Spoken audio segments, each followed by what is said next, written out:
بسم اللہ الرحمن الرحیم۔ السلام علیکم ناظرین، تمام ناظرین کا راہ دین چینل میں دل کی گہرائی سے خوش آمدید۔ ناظرین، آج کا جو واقعہ ہے اورنگزیب رحمۃ اللہ علیہ کا ہے۔ اورنگزیب عالمگیر کا شمار بر صغیر پاک کو ہند کے اہم ترین حکمرانوں میں ہوتا ہے۔ غوطہ ثبوت کی بنا پر اورنگزیب پر بہت سے الزام عائد کیے جاتے ہیں، مگر حقیقت یہ ہے کہ انہوں نے کسی مذہب، کسی فرقے، کسی مسلک یا کسی گروہ کے لوگوں سے کبھی نہ روا سلوک نہ کیا۔ وہ شروع سے ہی انصاف پسند اور نیک طبیعت تھے۔ ان کی تمام تر زندگی شریعت اسلامی کی پیروی میں گزری۔ وہ رزق حلال پر یقین رکھتے تھے۔ یہی وجہ تھی کہ ان کی زندگی شہنشاہ ہونے کے باوجود سادگی کے ساتھ گزری۔ بہت ساری عمر وہ محنت کرتے رہے۔ انہیں عیش و عشرت سے کوئی لگاؤ نہ تھا۔ ان کی تمام زندگی سلطنت اور حکومت کے اس احکام پر مقروض رہی۔ دروگوئی اس سے نفرت اور انصاف سے محبت ان کی طبیعت کا خاصہ تھے، کیونکہ سادہ طبیعت اور نیک لوگوں میں اپنی سچائی اور دیانت داری کے بائسکوپ بالکل نہیں ہوتا۔ لہٰذا یہی وہ خاص تھے جنہوں نے اورنگزیب کو اتحاد کی ہمت اور ضرورت کے ظہور سے نوازا تھا۔ اورنگزیب تحمل اور بردباری کے عمدہ ظہور موجود تھے۔ انہوں نے اپنی ابتدائی زندگی سے اپنے آپ کو حکومت کی ذمہ داریاں سنبھالنے کا اہل بنا لیا تھا۔ وہ خود اعتمادی، تحمل اور قوت ارادی کے مالک تھے اور اپنے جذبات پر خوب غرب رکھتے تھے۔ یہ ایسے ہی خاصہ تھے جنہیں انہوں نے اپنایا۔ ان کے عشق کا یہ عالم تھا کہ موت کے دن تک اور شدید علالت کے باوجود وہ مطالعے میں مصروف رہے۔ ان کی خط و کتابت سے ظاہر ہوتا ہے کہ فارسی شاعری پر ان کا عبور حاصل تھا۔ عربی ادب سے بھی انہیں خاص لگاؤ تھا۔ عالمگیری قانونی شریعت کی وہ منہ بولتی تصویر ہے جس نے اورنگزیب عالمگیر کی ذہنت اور مذہب سے ان کی بے پناہ عقیدت کا اظہار ہوتا ہے۔ تخت نشی سے انہیں اپنی ذہنت اور حسن سلوک کے بنا پر شاہجہاں کے بلند مدارس پر فائز درباریوں کو اپنا دوست بنا لیا تھا۔ ان کی ذاتی زندگی، لباس، خوراک سادگی مگر حسن ذوق اعلیٰ نمونہ تھی۔ شان و شوکت، دولت اور عمارت سے ان کو ذرا برابر بھی لگاؤ نہ تھا، اور اپنے آباء و اجداد کی طرح وہ کئی شادیاں بھی کر سکتے تھے، پر انہوں نے ایسا نہیں کیا۔ اور اورنگزیب عالمگیر کے سارے زندگی شریعت کی پیروی میں گزری اور شریعت ہی ان کا ملبوس تھا۔ انہوں نے اپنی تمام زندگی ایک دیندار اور پاک باز مسلمان کی طرح گزاری۔ ان سارے امور اور خصلتوں کو سامنے رکھتے ہوئے اورنگزیب عالمگیری کو بھارت کے حکمرانوں اور بادشاہوں سے سب سے زیادہ انصاف پسند اور کامیاب ترین حکمران کہا جا سکتا ہے۔ 1660 عیسوی کی ایک اداس اور افسردہ شام تھی۔ عظیم فرزند اور بھارت کا بے مثال اور شریف النفس شہنشاہ اورنگزیب عالمگیر مغرب کی نماز ادا کرنے کے بعد جب مسجد سے نکلے تو ان کے پیچھے پیچھے ان کا وزیر میر جملہ خان اور قاضی کبھی خان بھی نکلے۔ ان دونوں کو دیکھتے ہوئے شہنشاہ اورنگزیب ایک جگہ رک گئے۔ اس موقع پر میر جملہ خان اور قاضی کبھی خان دونوں اورنگزیب کے سامنے آئے۔ میر جملہ خان اورنگزیب کو مخاطب کرتے ہوئے کہہ رہا تھا، امیر محترم، بہار اور آسام کے ایک وفد آپ کے خدمت میں حاضر ہونے کے لیے آئے ہیں۔ میں نے ان کو مہمان خانے میں ٹھہرایا ہوا ہے۔ ان علاقوں کے راجاؤں نے مسلمانوں کے خلاف تباہی اور بربادی کا کھیل کھیلنا شروع کر دیا ہے، اور انہی کے خلاف وہ لوگ نالش لے کر آئے ہیں اور آپ کی خدمت میں حاضر ہونا چاہتے ہیں۔ اب ان سے متعلق آپ جو بھی حکم جاری کرتے ہیں اسی کی مطابق عمل کیا جائے گا۔ ان الفاظ پر اورنگزیب عالمگیر کے چہرے پر اداسی اور افسردگی ہجوم کر کے آ گئی تھی۔ پھر اپنے وزیر میر جملہ کو مخاطب کرتے ہوئے وہ کہہ رہے تھے، اگر انہیں مہمان خانوں میں ٹھہرایا گیا ہے تو چلو میرے ساتھ، میں وہیں ان سے مل لیتا ہوں اور دیکھتا ہوں کہ کیا کہتے ہیں۔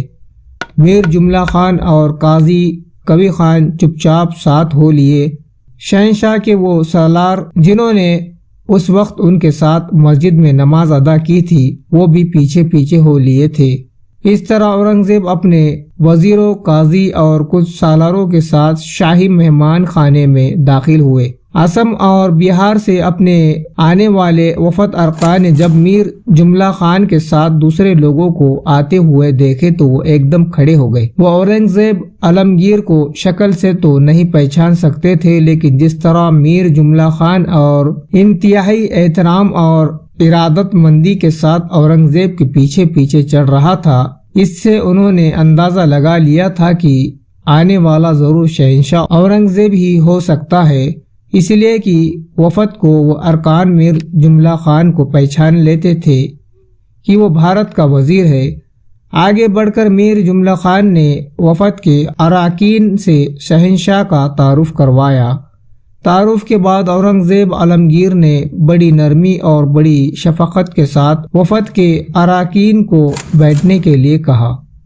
جب وہ سب لوگ بیٹھ گئے تو وفد کا ایک رکن اورنگزیب عالمگیر کو مخاطب کرتے ہوئے کہہ رہا تھا، ذل الہی، ہم بڑی مشکل سے ایک لمبی مسافت طے کرتے ہوئے آپ کے پاس نالش لے کر آئے ہیں۔ اسم اور بہار کا راجا اکثر اور بیشتر اور مسلمانوں پر حملہ ور ہوتا رہتا ہے۔ ان حملوں کے دوران وہ مسلمان عورتوں، جوانوں کو ساتھ لے جاتا ہے، جوان مردوں سے مشقت کا کام لیتا ہے، اپنے علاقوں میں مکان تعمیر کرواتا ہے اور عورتوں کو لونڈی بنا کر فروخت کر دیتا ہے۔ یہ سلسلہ انہوں نے کئی مہینوں سے جاری رکھا ہوا ہے اور ان کے ان حملوں اور ترکوستوں کی وجہ سے مسلمانوں کے قصبے اور بستیاں ویران کھنڈر ہونا شروع ہو گئی ہے۔ اگر اسم اور بہار کے راجا کے حملوں کا تعارف نہ کیا گیا تو وہ علاقے مکمل طور پر مسلمانوں سے خالی ہو جائیں گے۔ وفد کے اس رکن کے الفاظ نے اورنگزیب عالمگیر کو اداس اور افسردہ کر دیا تھا۔ ان کے چہرے پر غصے کی دھند پھیلنا شروع ہو گئی تھی، بدن میں ناپسندیدگی کسمساہٹ حلول کر گئی تھی۔ ان کی حالت سے لگتا تھا جیسے سینے کی چھگل غضب میں چھلک گئی ہو اور آنکھوں کے اندر کے قہر مانیت کی سلاوٹیں اپنا رنگ دکھا گئی تھی۔ کچھ دیر تک تو نس میں آگ بھر دینے والی زندگی کی ناسودگی کی طرح اپنی جگہ چپ خاموش بیٹھے رہے۔ پھر ان ارکان سے مخاطب کرتے ہوئے اورنگزیب عالمگیر کہہ رہے تھے، ہم ان لوگوں میں سے نہیں ہیں جو ہر ذلت قبول کر لینے کو تیار ہو جاتے ہیں۔ اگر آسام اور بہار کے راجا نے ہمارے ذہن میں لہو رنگ صلیبے اور ہماری روحوں میں زبر مسلط بھرنے کی کوشش کی ہو تو ہم اس کی اور اس کے لشکریوں کی حالت چلتے شہروں کے مضر لمحوں اور جیون ڈپٹی باد شگونیاں سے بھی بدتر بنا کر رکھیں گے۔ اگر وہ لوگ شانتی کے پھولوں کو بغاوتوں کی الجھنوں میں تبدیل کرنے کا تہیہ کیے ہوئے ہیں تو ہم خداوند نے چاہا تو ان کی آتشی بغلوں کی داستانیں رقم کر کے رکھیں گے۔ یہاں تک کہنے کے بعد اورنگزیب رکے، پھر وفد کے ان ارکان کو مخاطب کرتے ہوئے کہنے لگے، سب سے پہلے میں تم لوگوں سے بھی معذرت خواہ ہوں کہ تم لوگوں کو آسام اور بہار کے حملہ وروں کے ہاتھوں اس قدر دشواری اور آفت کا سامنا کرنا پڑا، اور میں تم لوگوں کو بہت جلد ان کے قہر مانیت سے نجات دلا دوں گا، اس لیے کہ مسلمان حکومت کے اندر سارے مسلمانوں کو تحفظ اور ان کی سلامتی کی ذمہ داری مجھ پر پڑتی ہے، اور میں اس ذمہ داری کو آسان طریقے سے نبھاؤں گا۔ یہاں تک کہنے کے بعد اورنگزیب عالمگیر رک گئے، پھر اپنے وزیر میر جملہ خان کی طرف کچھ دیر دیکھتے رہے۔ اس کے بعد دھیمے سے لہجے میں اسے مخاطب کرتے ہوئے کہہ رہے تھے، جملہ خان، یقیناً ہمارے لیے تقدیر ہے کہ بہار اور آسام کے مسلمانوں کو اس قدر زائد اذیتوں کا سامنا کرنا پڑ رہا ہے۔ میں اپنی طرف سے تمہیں ان علاقوں کا والی مقرر کرتا ہوں۔ تمہارے ساتھ عنایت خان تمہارے نائب کی حیثیت سے جائے گا اور جس لشکر میں تمہارے ساتھ روانہ ہونا ہے وہ بھی 2 دن تک تیار ہو جائے گا۔ اب تم 2 دن تک ان وفات کے ارکان کی دیکھ بھال کرو، اس کے بعد تم لشکر کو لے کر آسام اور بہار کا رخ کر جانا۔ ہر صورت میں حملہ کو اپنے سامنے زیر کر کے رکھنا۔ اس کے ساتھ ہی اورنگزیب عالمگیر اپنی جگہ پر اٹھ کھڑے ہوئے۔ میر جملہ خان کو انہوں نے آنے والے وفد عارقین کی پاس ہی بیٹھنے کے لیے کہا اور خود دوسرے سالاروں کے ساتھ وہ دوسرے شاہی مہمان خانے سے نکل کر چلے گئے تھے۔ اورنگزیب عالمگیر کے جانے کے بعد وفد کے ارکان کچھ دیر تک میر جملہ خان کے ساتھ مختلف موضوعات پر گفتگو کر رہے تھے۔ آخر ان میں سے ایک نے ڈرتے ڈرتے اور سہمے سہمے سے انداز میں میر جملہ خان کو مخاطب کیا، محترم جملہ خان، اگر آپ محسوس نہ کریں تو ہم شہنشاہ اورنگزیب عالمگیر کی حالت جاننا چاہیں گے۔